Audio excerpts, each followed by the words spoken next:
కాకాని గోవర్ధన్ రెడ్డి అనే అక్రమ కేసులో కారాగారంలోకి నిర్బంధించడం జరిగింది.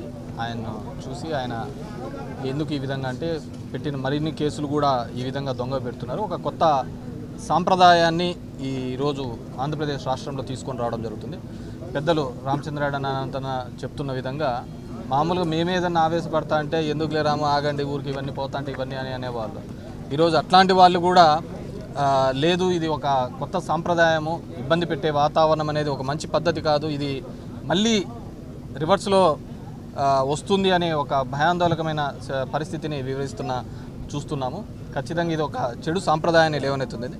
నేను ఒక్కటే చెప్పదలుచుకున్నాను, ఈరోజు ప్రభుత్వాన్ని ఎలాగో అయితే మా మీద కేసులు ఇవన్నీ 4 ఏళ్ళు మాకు తప్పవు.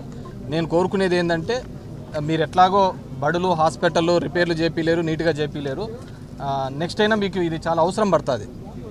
ఏది ఈ సెంట్రల్ జైల్స్ అన్నీ కూడా దాన్ని రెనోవేట్ చేసేసి మంచి కండిషన్స్తో పెట్టుకుంటే రేపొద్దున మీకు కూడా ఉపయోగపడతాయి. కాబట్టి అది డెఫినెట్గా చేయాలని చెప్పేసి మిమ్మల్ని కోరుతున్నాను.